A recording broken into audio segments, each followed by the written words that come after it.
So welcome to the next edition of the Punk CX podcast. This podcast is part one of a two-parter that features a series of chats that I had with Pega executives and one of their clients while at Pegaworld in Las Vegas recently. In part one, this episode, I talked with Ken Stillwell, COO and CFO at Pega, and Peter Lacroix, head of low-code at Achmea, a Dutch insurer, and also a long-time customer of Pega's.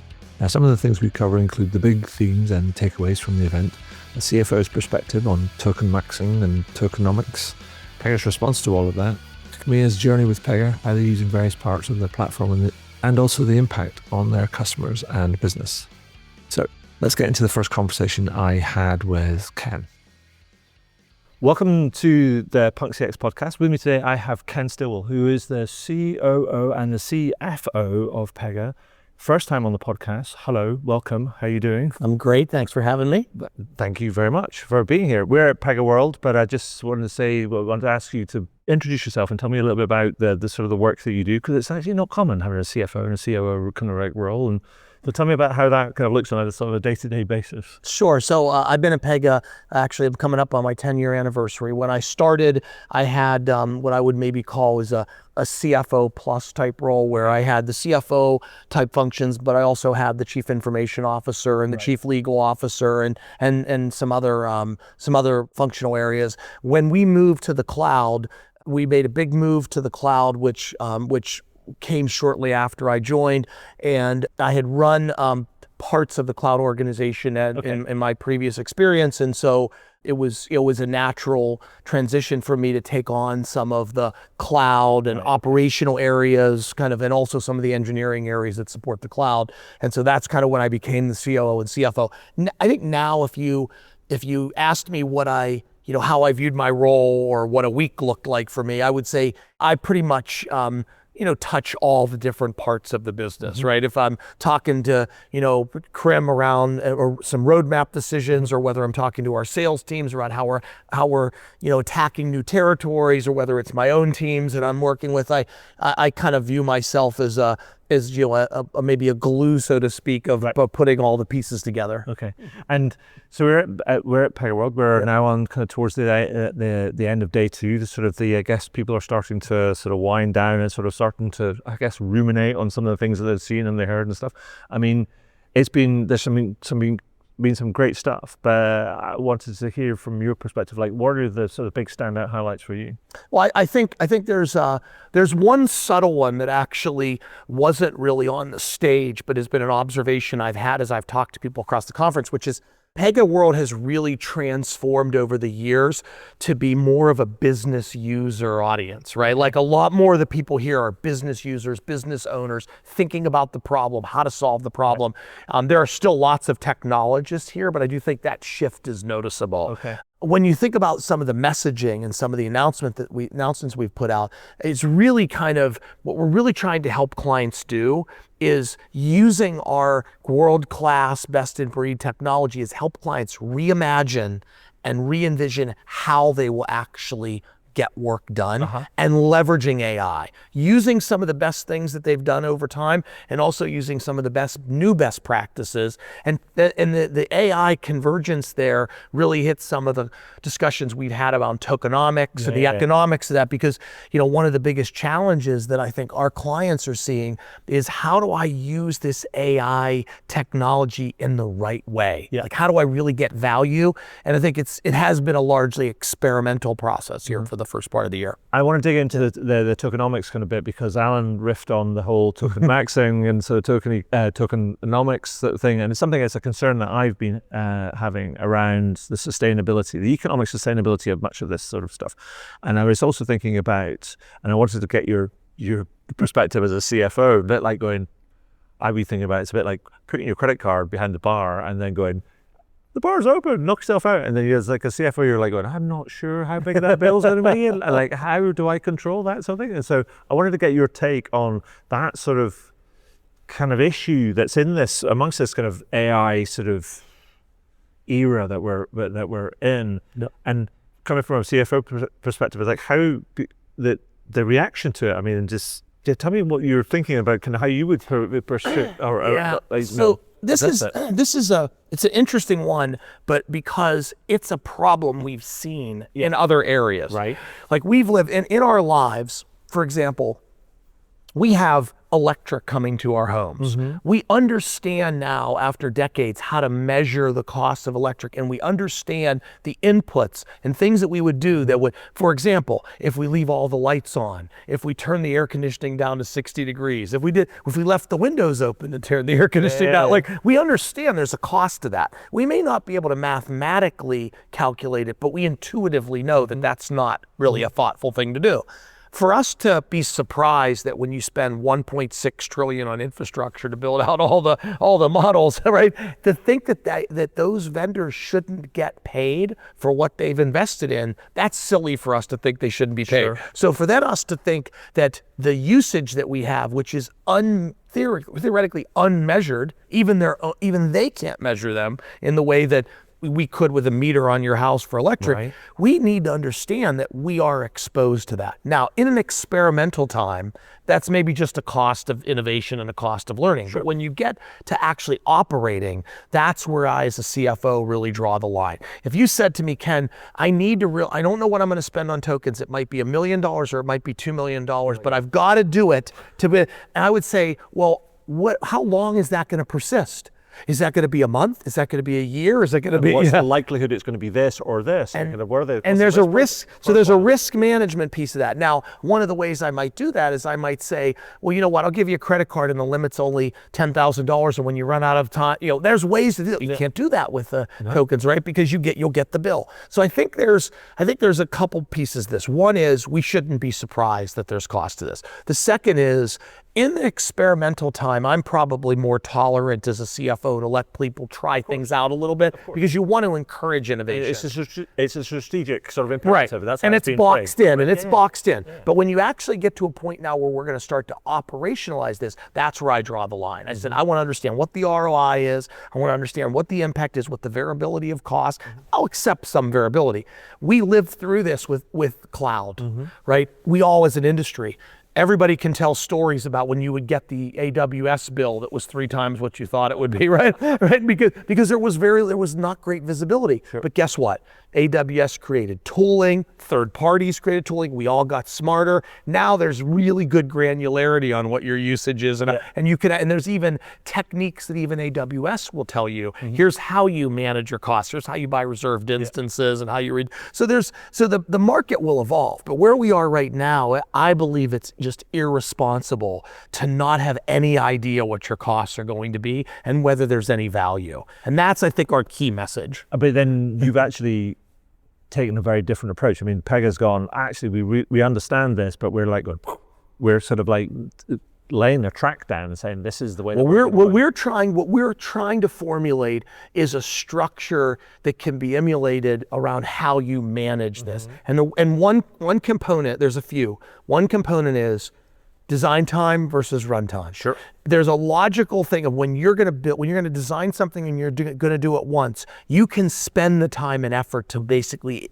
ideate and get that right. When I'm operating 2 billion transactions every year, I don't want that to be creative. I want that to be automated. I want variability in that at all. I want it to be fast and cheap, right? And predictable. So that's the second piece of it is when you're thinking about when you use AI, you want to think about what model you use. Because the frontier models versus some of the like call it legacy models there's a very big cost difference there. And there's a performance and there's availability of capacity. So you want to manage that. Then the last piece is, or another piece is, there's a convergence of the design and runtime, which is at runtime, there are ways to leverage AI. Things like where you might want to, you're gonna call an agent, or you're gonna automate, you're gonna use some type of a logic to do a call documentation write-up, or you're gonna send a letter to some. There's things that there is some level of judgment that isn't really part of that regulated like workflow structure. So I think that we're thinking about like, where does it sit? How do you leverage the kind of the gray area, so to speak, around where AI is used in concert with something like a deterministic workflow, and then thinking about the models. If what we're really trying to do at Pega is we're trying to set a course for our clients to leverage AI, get all the benefit, but manage the actual financial economics, and so they can get the ROI. Yeah. I mean, I think it's going to be really smart, because actually what you're kind of doing is, rather than going, here's a big, it's like whack-a-mole, kind of like with one big kind of like, here's a generative AI, we're taking a generative AI solution to everything. And you're like going, no, there's a toolbox here. Yep. And this is a growing set of tools. And sometimes you need to pick the right tools for the right kind of the right job. And it's like you're almost getting people to lean into it and go, we need for you to have a bit more of a sophisticated understanding of what the problem is, and pick the right sort of kind of tool for the job and the particular part of the job that you're at. And that is why one of the other messages, that is why we don't charge for tokens, because what we do is we're so confident in our approach that we charge for the outcomes, right? There's an AI assisted outcome price, and that is predictable, and that is known, and that is transparent. And we will build that system so that it will really help to manage the AI usage in a smart way. And therefore we don't need to charge for tokens. Yeah. And so I think the other thing I wanted to say is, because almost to back up some of the troubles that people are having, you released some research which is called, let me get it right, the truth about agentic AI, so success or non-success.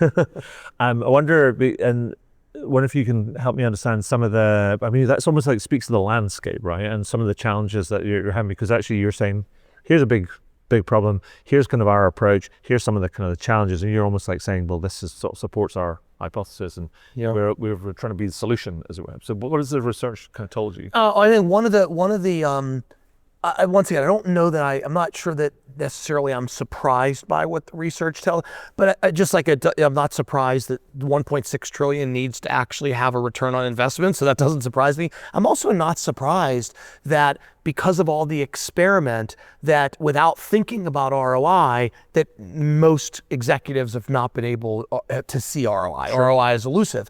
I think that really just what that kind of does to me is it confirms two things. One, AI is very powerful, and two, if you're going to get the ROI, you got to really be thoughtful about where you use it and how you use it.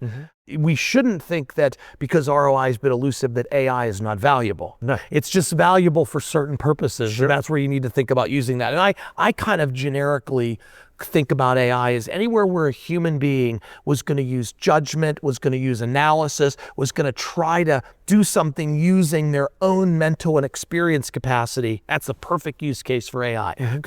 Because quite frankly, we can't even process data fast enough to make decisions in the speed that we want to. So that's a great, when systems are built to take judgment away from humans, it seems silly to then go use AI to undo those systems, to give judgment to AI now. So the ERP system would be an example. There's a reason why ERP is very structured, because you want repeatable transaction periods so your auditors can come in and see that. Yeah. So it seems, to me, it strikes me as why would we undo something that actually works? Yeah.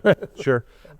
But within all of that sort of stuff, because we are in this, you're absolutely right. I mean, it's like the nature of the evolution of the technology is incredible. It's like profound, and it's exciting, and it's kind of like offers incredible amounts of possibility, and it's kind of scary in parts, and we are almost like building the road that we're traveling on, as we're traveling down the road. Yeah. And particularly when we factor in automation and all those different things and the changing nature of work.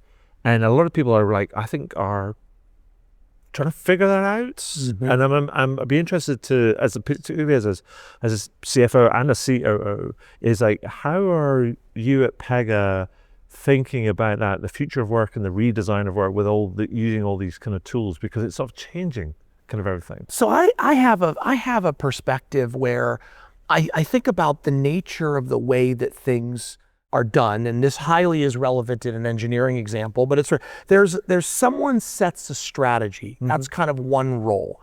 The next role is someone translates that strategy into how should we actually achieve that strategy.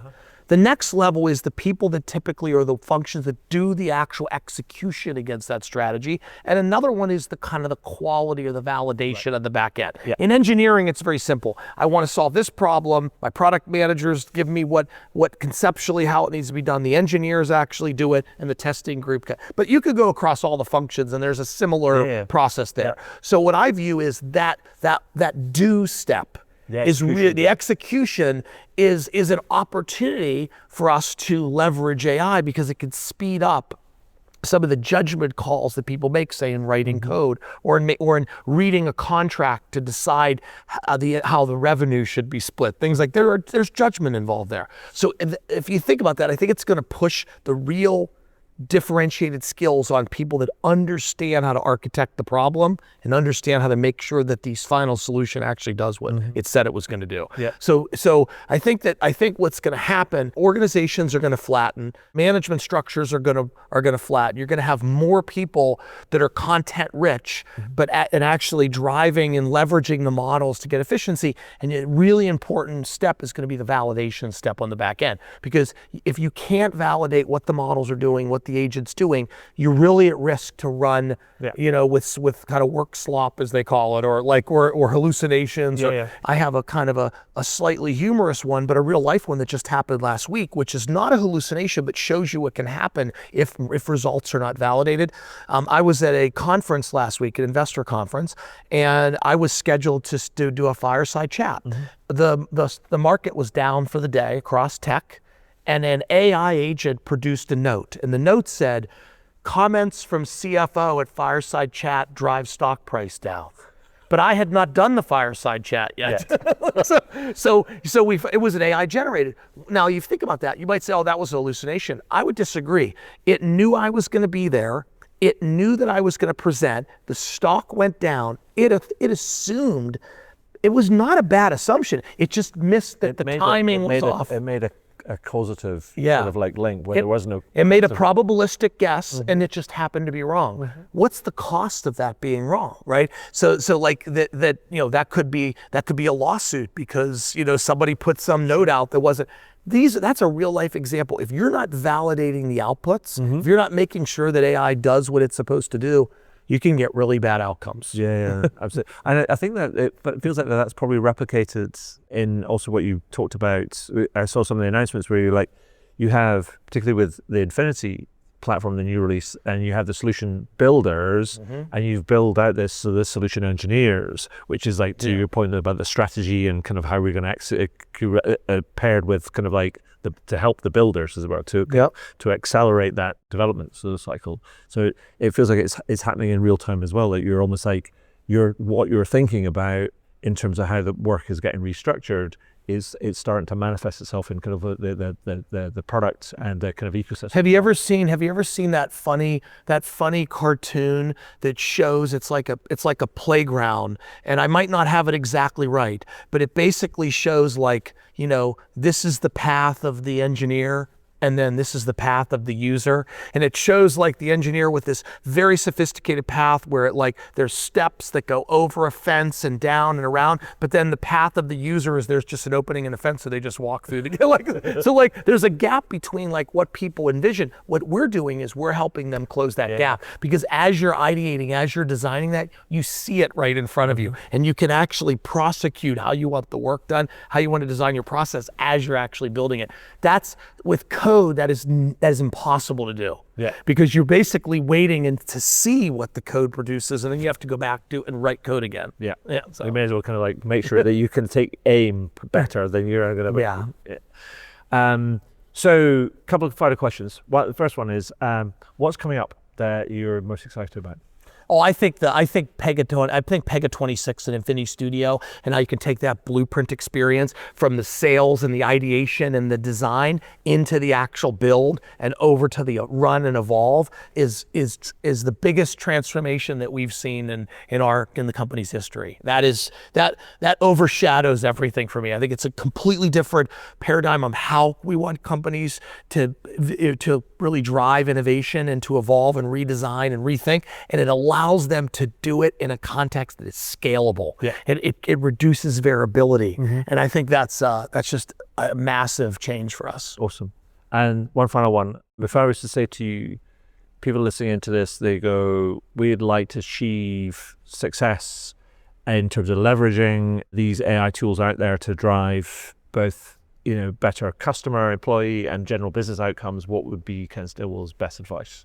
I think that it's fine to experiment with AI. I encourage it.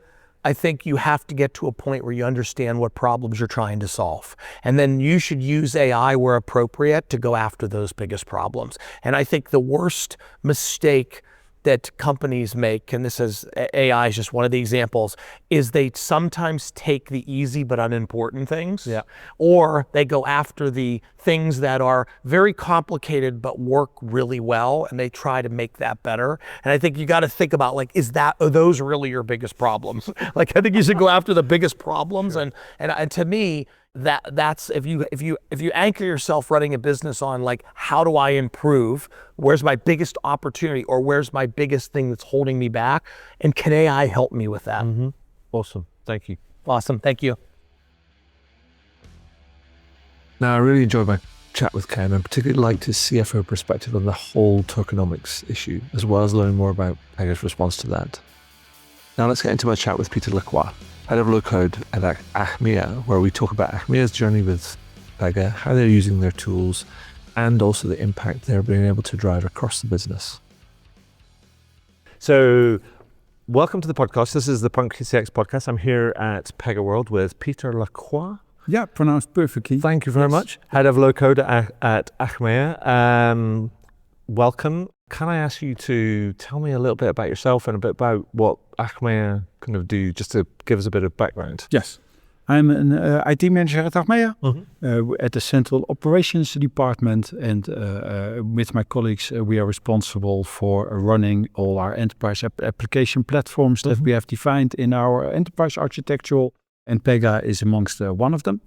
We have 34 named platforms, and this is one of these platforms. And we are, because Pega is one of the more important platforms we utilize at Achmea. And you've got quite a long history with Pega. I mean, how many years is it since you started working with Pega? 14 years. 14 years? 14 years. Wow. So you've seen lots of developments. We've seen it evaluate from what it was to what it is now. Yes, exactly. Yeah. So can you tell me a bit more about sort of your journey with Pega and how that first kind of came about? What was the kind of impetus behind it, and where you've come to in your kind of journey, where you use it in the business, and sort of what sort of impact it's been having? And I need to start with a little history lessons of Achmea first, if you don't mind. Love that. We are a financial service provider, but we are also a fusion company where we bought many other labels to join the Achmea family. Right. And we have different labels, many different labels. We got rid of a couple of them, and we have many legacy systems. Right. And that was the time that internet came up, and our IT board decided, well, we need to do something to prevent our employees working on those legacy systems. We need to give them a more modern environment so we can retrain them to more modern environments, and we have to see how we can get the knowledge that is on those old mainframes, how we can open them to other applications. That platform was Pega. Pega was chosen then as a fabric around those old legacy systems to make sure that via Pega we could connect to those systems, and then do the maintenance we needed to do, do the transactions we needed to do, without doing heavy maintenance on systems where nobody really know what happened there. Yeah. That's how it started 40 years ago, to help us in the migration and the modernization of our infrastructure. And year after year that they developed and evaluated to what Pega is right now. And a very important workflow application platform for us. We use the Pega automation solution. We use the sales automation. We work on the CDH, the marketing machine, the next best action environment. And we have the Pega robotic solutions as well. The VSTS add-on to make sure that our legacy systems can be handled with Pega robotics as well. So we don't have the full stack, but we are a big user of. You're a power user. No, we're a power user. And what sort of, I mean, because so you're talking about it's more in the so you're running a lot of your operations across the on the Pega platform, but then you're also using the marketing engagement tool to around sort of comms and engagement, and that one-to-one kind of personalization.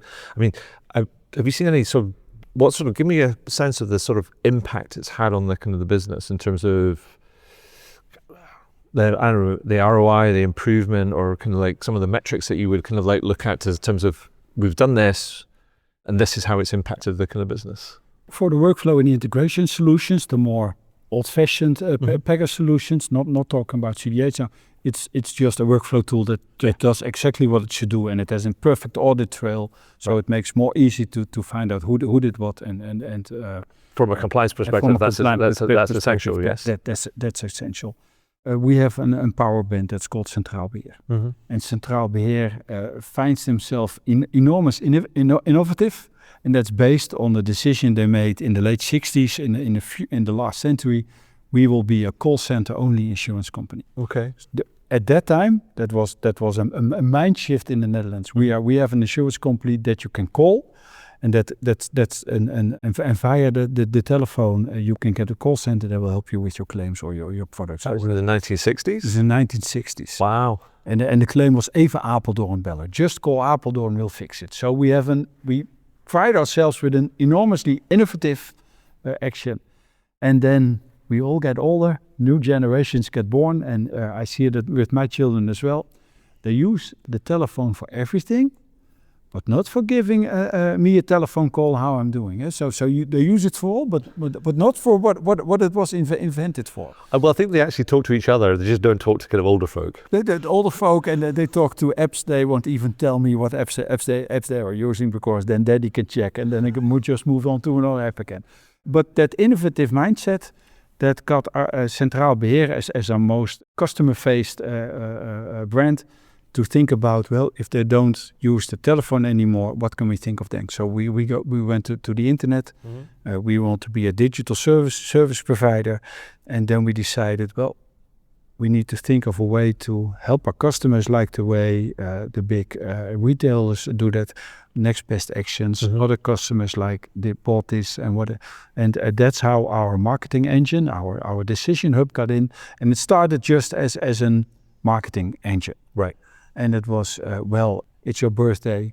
Happy birthday from Centraal Beheer. How are you doing? Have a nice day. Just practicing with that engine.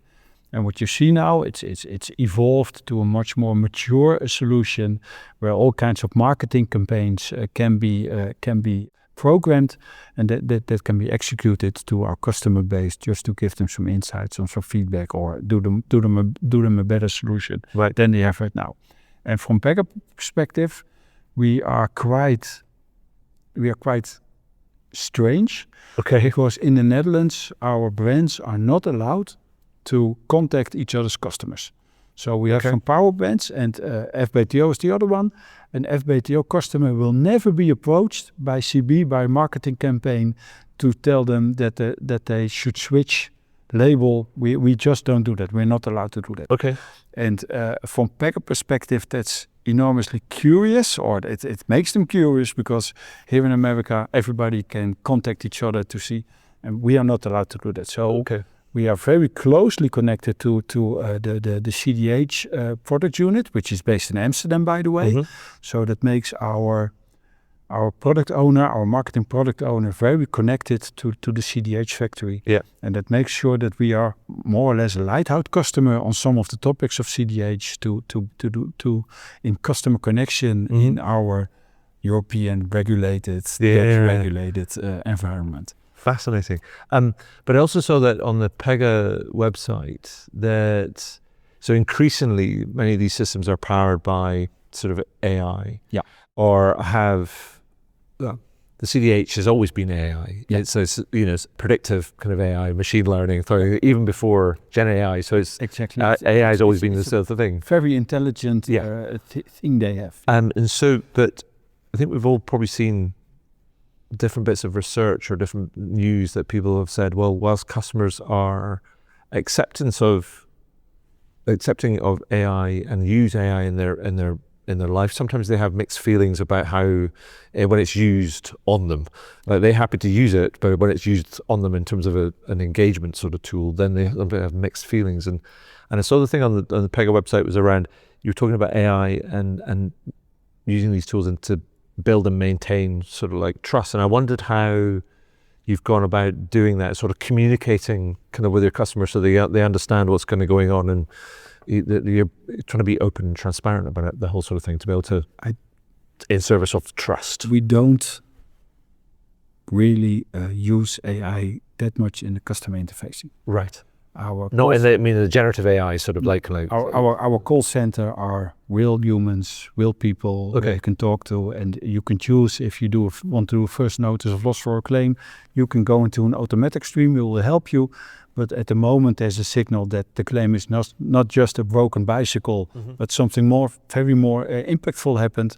The agent automatically drops and says, "Well, I'm going to give you a colleague right now because that's much better in the conversation that we're having with you." Okay. And using all those tools, we noticed that our NPS, our Net Promoter Score from those power bands got better and better. Okay. To be honest, insurance companies are not the highest rated in NPS, but from our perspective, it gets better and better and better just because we're open to our customers. And when we see it's impactful, we shut the agent down. Here's a colleague. Please talk to other colleague. Much more better. And how did you come to that understanding? Was that through it's just a deliberate choice, or did you sort of test and learn and try and figure out where the right sort of balance is? It's always test and learn, because emotions, interactions, sentiment, gut feelings can differ per persona. If you have an older person who is just used to give a call, who finds internet difficult, who is you just approach them much more different. And so at the moment you log in, you get a call, our call center agent see your profile, your persona. Right. And that's where the first decision is already made. Well, let's just pick up the phone. Well, particularly if it's an older customer who might remember the days of when you were a call center or the insurance company. Exactly. And to be honest, I think my children would be scared if they needed to talk to a real person. I don't know. Why am I talking to you? Give me something just to fill in the form. Sure. And I'm good, and I will go on with my whatever I was doing when I was 25. And so you have to make it personal. And that's where Achmea in her profile, in her customer data, is excellent in finding out what your preference is. If you go to our website, you log on, we see what your age is. We will not give you a big Hummer or get your car insurance, but probably some other topics that more relates to your personal status, to your persona. Okay. And that's how we try to create trust. That's fascinating. And so let's bring it back to Pegaworld. We're here. Pegaworld, we're here in Las Vegas. Yeah. Pegaworld 2026. Yeah. You spoke a couple of years ago, well, 3 years ago actually, in 2023, they're telling the Achmea story, I believe. But as I feel like a power user, a big customer of Pega's, but you're here sort of participating in interviews, but also being a attendee. I guess you're here to learn. Yeah.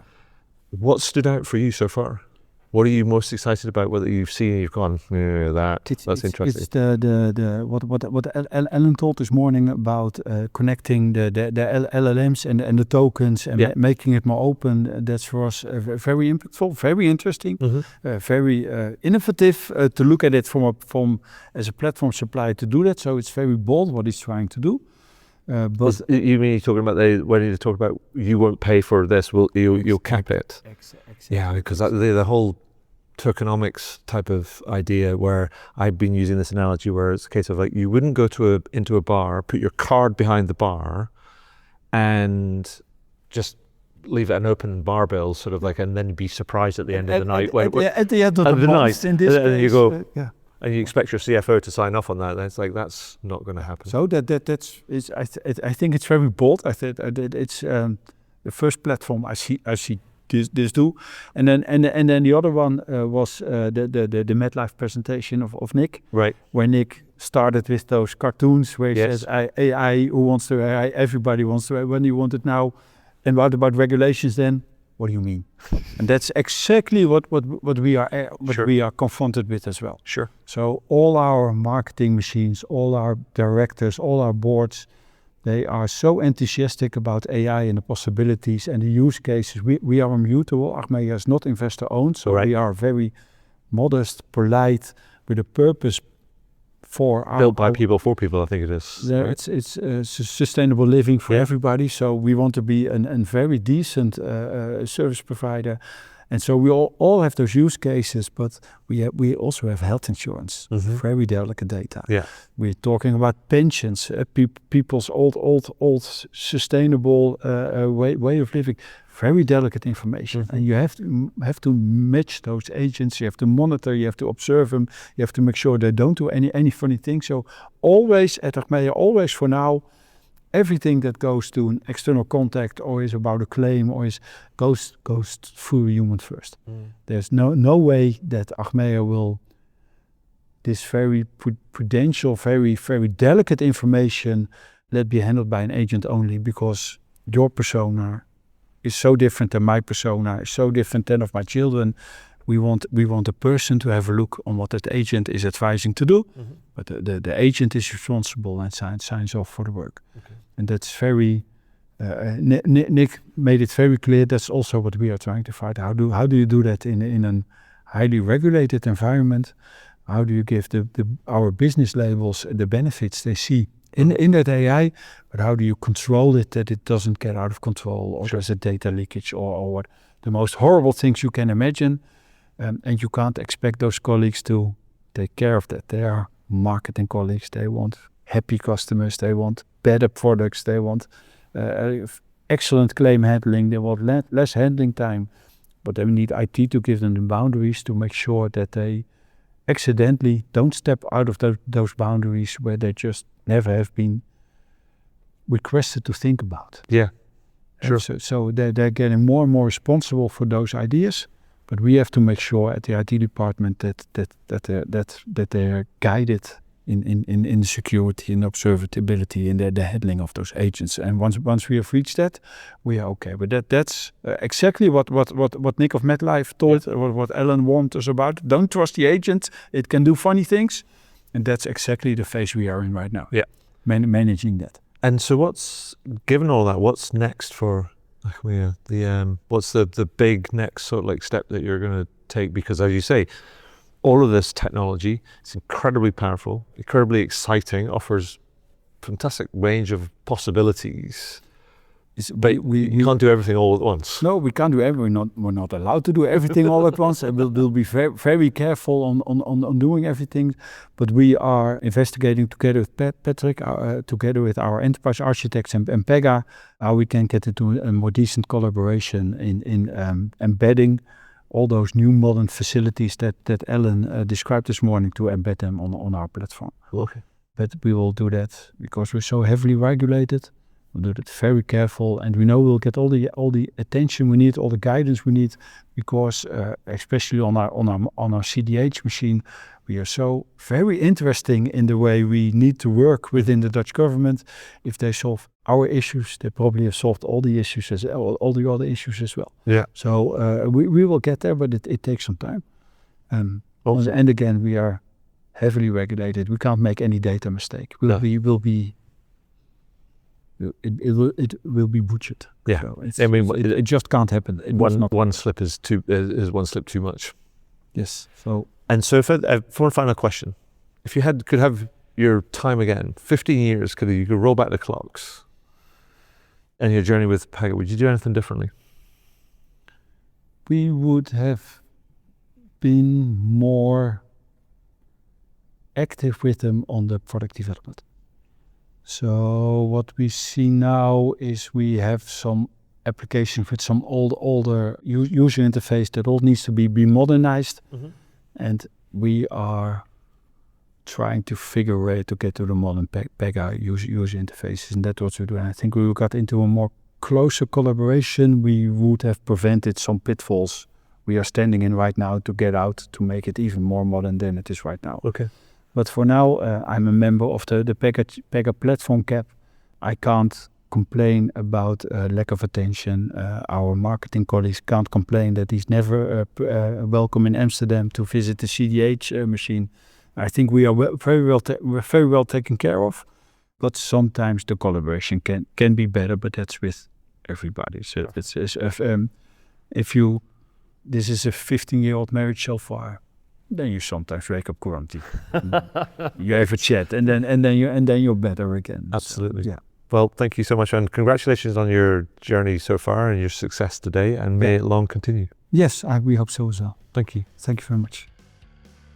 I really enjoyed my chat with Peter. I particularly liked how he described how they've been able to utilize Pega's Customer Decision Hub to drive engagement and build trust with their customers.